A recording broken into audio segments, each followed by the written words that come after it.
So, folks, there's this guy, all right, named Robert Peters. He is a state-level politician in Illinois, and he is known for being a community organizer and a workers' rights activist. And hey, well, look at that. He's running for Congress. That's great. Basically, there's been a power vacuum left by the horrible man known as Dick Durbin retiring, the Senate whip, which means that the current congressional Republican of Illinois' 2nd District is going to be tossed her hat into the ring for Dick Durbin's seat, and therefore is leaving her seat open. And Robert Peters is running for it. Who's Dick Durbin? He's the guy in the Democrats who keeps all of the senators in line and like makes sure they all vote right? All vote alongside the majority leaders, or minority leader in this case, party line. Okay? And he sucked. And so I'm glad he's gone. He was also like a bajillion years old. And it's about time we got new blood going into Congress. And it sounds like we got some good contenders coming in. Okay. Illinois' 2nd District isn't Durbin's district because he's a senator.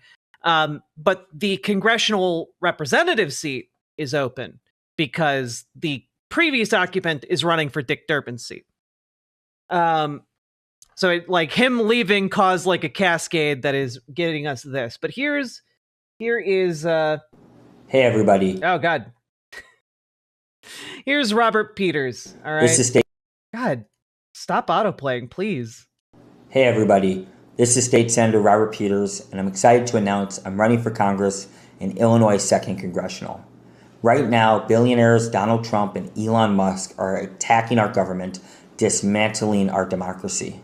As state senator, I fought to expand healthcare, fought to expand reproductive rights, fought to expand workers' rights, fought to make sure that we protect the diversity of our great country. What we don't need is people like Donald Trump, Elon Musk, and their billionaire friends who are attacking the vital services we need. So I'm ready to go to Congress to fight for everybody in every zip code, in every part of this district. So join us in this fight as we fight back against Donald Trump. And visit my website, robertpetersforcongress.com. Thank you, and I hope to see you out there. Bye. I'm excited, all right? I think that this guy is genuinely kind of the real deal. All right? Bad camera angle. He's also just proportioned weird. Like, I don't really know how to put this. Like, dude just kind of has like a smaller head and longer arms with larger hands, and I think he's wearing a suit that like emphasizes like his. It's he just has slightly off proportions, and like that's fine. I think he's great. All right. Here's maybe like a better angle. There you go. And like. He suffers from Hassanism. Yeah. He's what we call in the business Hassan-shaped. Anyway, I am excited. I think this is great. We need more challengers in the mix. Let's go. Let's get as many of them as we can get. Let's collect them like Pokemon and use them to oust the old guard of Democrats from power because... fuck, we need to do that. Hell, let's get some of the newer guard out too. Speaking of, we have to talk a little bit about Senator John Fetterman. And like we could spend a long time talking about what's wrong with John Fetterman. But basically an expose came out by his former head of staff, and basically he's not doing so hot. It sounds like he has some very lasting trauma from the stroke. And look, I know a lot of people have covered it already. I'm not going into depth here, but basically, stroke broke his brain. and he's like spiraling and having difficulty like just staying alive. There are stories of him wandering into traffic. There are stories of him driving at like 80 miles an hour, like putting his family in danger, and like it's bad. It's really, really bad.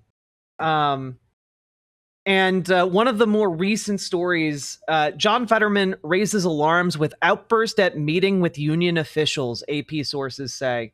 This is frankly bizarre, and I think it really encapsulates exactly what I mean by this, right?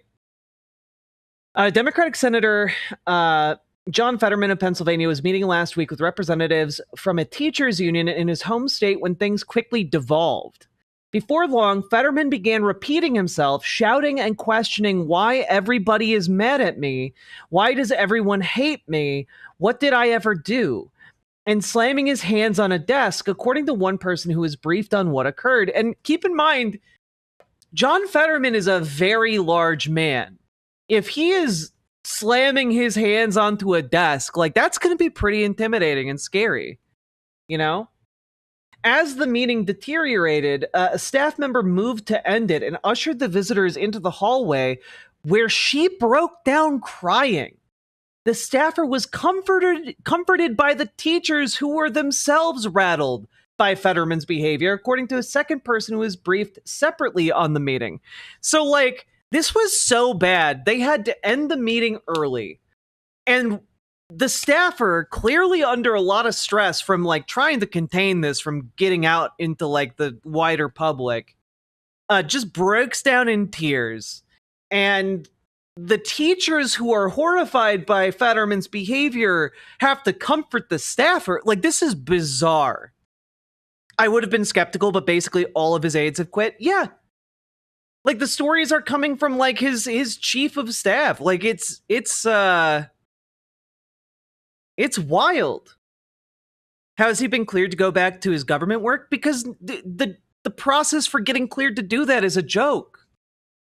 We've got people in Congress on like dementia meds, you know? Like, the interaction at Fetterman's Washington office, described to the Associated Press by two people who spoke about it on condition of anonymity, came the day before New York Magazine published a story in which former staff and political advisors to Fetterman aired concerns about the senator's mental health. The story included a 2024 letter, also obtained by the Associated Press, in which Fetterman's one-time chief of staff, Adam Gentleson, told a neuropsychiatrist who had treated Fetterman for depression that the senator appeared to be off his recovery plan and was exhibiting alarming behavior, including a tendency towards long, rambling, repetitive, and self-centered monologues.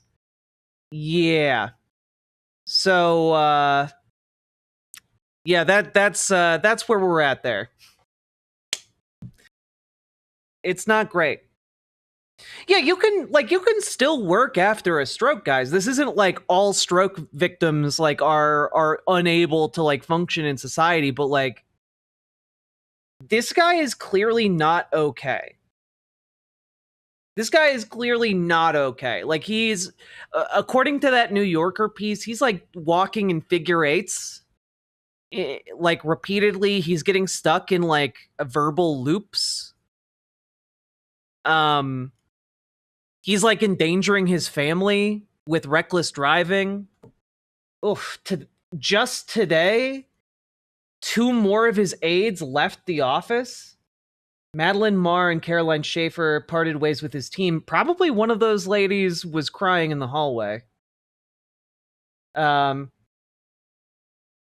according to one of them, yeah, they're increasingly concerned about his health.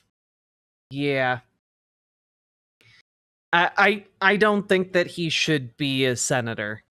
Like, especially one of the details that stood out to me from that that piece that got published about his mental health. He's apparently off his meds, according to that piece, and he's also claiming that he is the number one most knowledgeable source about the state of Israel. Like, he's not okay. Oh, that was that when he started changing his politics? I mean, he might have always had more conservative tendencies, just given what I know about his political history, but like he was also never great on Israel, but like the level to which he supports the Israeli state is bizarre. Pennsylvania Democrats have leaked an internal poll showing that Fetterman's approval ratings are underwater with Dem voters in the Pittsburgh area. That's trouble for his chances of winning a Senate primary in 2028, but maybe not for his chances of running for president, which he's reportedly considering as an independent. Dog. That is fucking nuts. There is zero chance. Like, this is like, he's fucking delusional, man. Like, all of his like, who's left to, like, be in his campaign? Damn. Yeah, like, dude should, like, dude needs to be, like, in a hospital. Like, he's gonna hurt himself or his family. Like, I don't know. Like, apparently, like, his wife has been, like, in tears in the office around, like, the staffers. Like, it's bad. But this is why we need to get new blood into the Senate, into the Dems in general. Like, people are falling apart. They're either too old or, like, genuinely kind of nuts. We need better people in there, like Robert Peters, people who have, like, established records fighting for working class people, and not just like, oh man, they say they're working class, but actually they come from, like, Harvard and are in the pocket of BlackRock or something, like, it's I don't know, like, Robert Peters is a state level politician. He has a proven track record of, like, working within the Democratic Party. He's been endorsed by, like, United Working Families Party in Illinois. Like, most of his campaign contributions come from labor unions. Like, he's like a union guy. Okay, he's like the real deal when it comes to, like, workers' rights. And, like, we need more of that in our leadership. We need more of that and less, yeah, John, start the countdown until John Fetterman starts singing along with Kanye's Heil Hitler song, just start the countdown clock till he does a TikTok of doing that. Like, at this point, it's not out of the question. Riverboat Jack is coming to town. All the viewers gather round. Twitch and YouTube and swishy streams. All that content is bursting the seams. Politics, being plenty more. Your sense of fashion you'll adore. So grab your stuff and hop aboard. We're going straight to Jack's Discord. Riverboat.